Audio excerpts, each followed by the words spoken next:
యుద్ధంలో ఒక మనిషిని చంపడం వేరు. కానీ పగతో ఒక మనిషిని పశువులా చంపడం వేరు. ఇప్పుడు బంగ్లాదేశ్‌లో ఇదే జరుగుతోంది. మీరు ఆల్రెడీ కొన్ని విజువల్స్ చూసేసే ఉంటారు.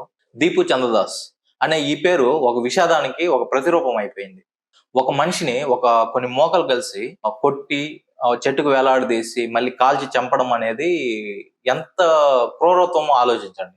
ఇంకా బంగ్లాదేశ్‌లో మానవత్వం మిగిలి ఉందనేసి అనుకుంటున్నారా? ఈ సోషల్ మీడియాలో వచ్చేది అండ్ బయట వచ్చే న్యూస్ ప్రకారమే కొన్ని మూకలన్నీ కలిసి దీపు చంద్రదాస్ అనే వ్యక్తిని టార్గెట్ చేసి కొట్టి చంపేశారు. కాల్చి చంపేశారు.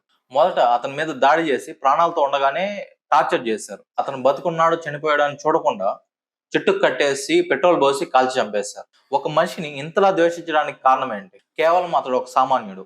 బంగ్లాదేశ్ లో జరిగే రాజకీయ అండ్ మతపరమైన ద్వేషానికి ఇతను బలయ్యాడు. అయినా ఎందుకు ఇంత క్రూరత్వం? బంగ్లాదేశ్ లో ఇప్పుడు మాబ్ జస్టిస్ జరుగుతోంది.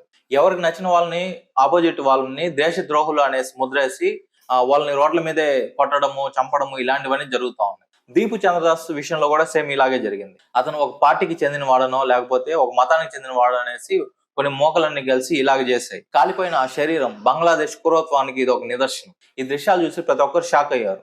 ఇది మనుషులు చేసే పనేనా అనేసి అడుగుతా ఉన్నారు. సామాన్యులకి అండ్ మైనారిటీ వర్గాలకి అక్కడ రక్షణ లేదనేసి ఈ విజువల్స్ చెప్తా ఉన్నాయి. ఇంత జరుగుతున్నా కూడా అక్కడ ప్రభుత్వం గానీ లేకపోతే పోలీసులు గానీ వీళ్ళని ఆపడంలో ఫెయిల్ అయ్యారు. ఇంకెంతమంది బలి కావాలి ఇలాంటి దీపు చంద్రదాస్ లాంటి వాళ్ళు? అసలు ఆ దీపు చంద్రదాస్ కుటుంబ పరిస్థితి ఏంటి?